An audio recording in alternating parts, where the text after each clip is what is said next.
Kumusta siklista?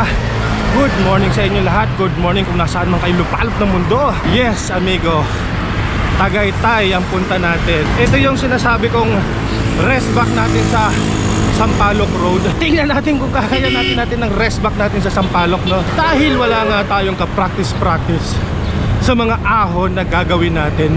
Kaya let's see. Yun, dami kaya tayo makakasabay dito mga cyclist. Tingin ko naman meron, madami. Papaspasan lang natin papuntang Rotonda. Let's go! Let's go! Please, huwag niyo akong hahabulin. Daming dogs.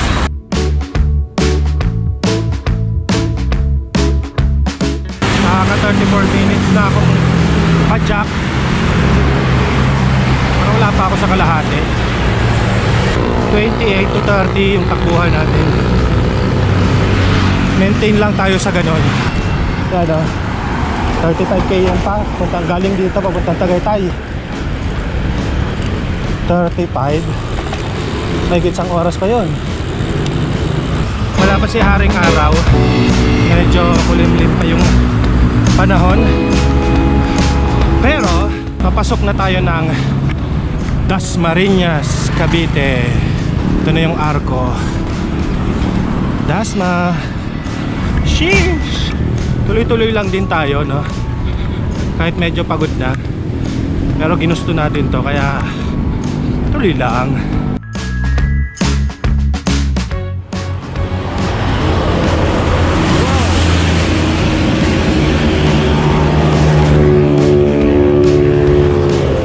Ano lang yun, oh?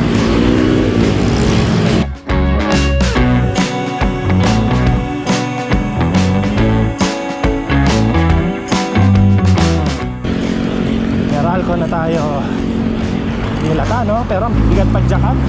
Ganito ba yung tinatawag na false flat? Kala mo pantay na pantay yung kalsada, pero bigat padjakan.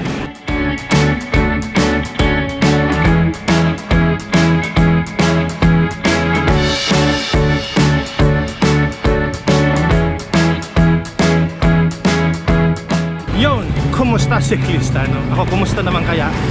Well, sa 57 minutes nating padyakan, meron na akong 21 kilometers.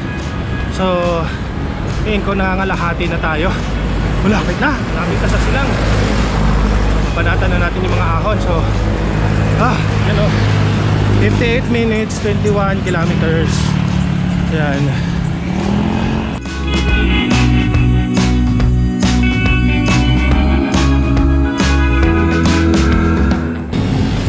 May mga hinto natin, ganito mga hinto natin. Dito lagi ang kitani na Sir Jay Katigbak ng mga kasama niya pag mag-ride sila. O dyan sa Robinson Dasma. Diyan. Nakakahiya naman na diretso tayo. Papunta ng Cabyang yun. Pag dito dadaan, may daan din dito papuntang Cabyang, oh. Tayo is straight ahead.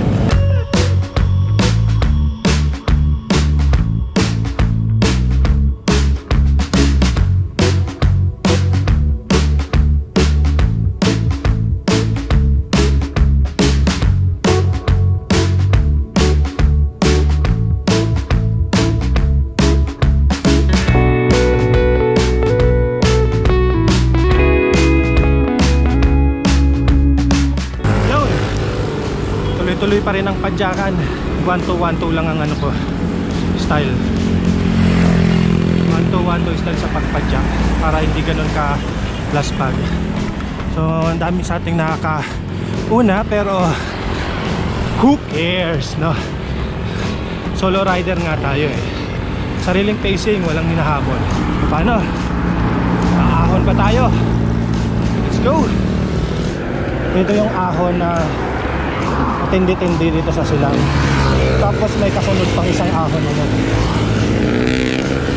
Parang kambal ahon lang, pero mini lang, mini kambal ahon. Mabigat.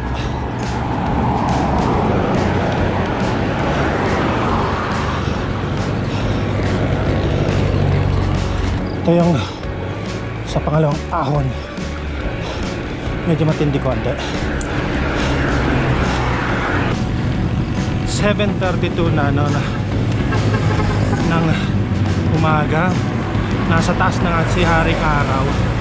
At 41 kilometers. Matakbo na tayo ng 2 hours and 7 minutes. At malapit na tayo sa Rotonda. Mukhang bumaba tayo. Hindi natin nakuha ng 2 oras. Pero malapit na rin naman, no?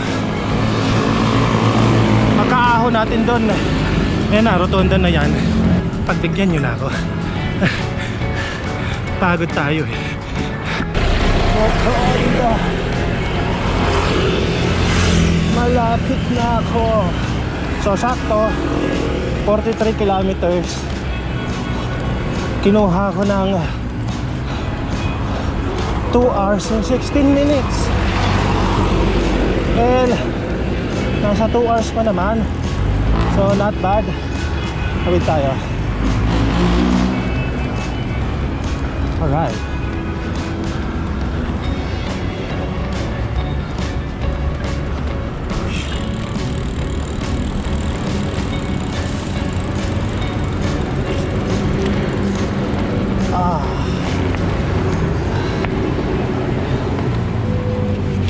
Oops.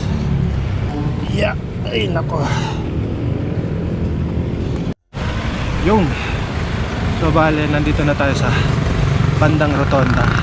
So, galing Las Piñas, nakuha natin ng 2 hours and 32 minutes. Ayan, dito sa trucks. 44 kilometers lahat.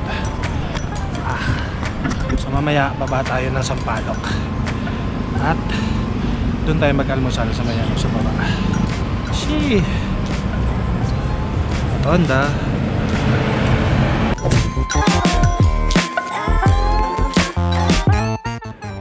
Next episode.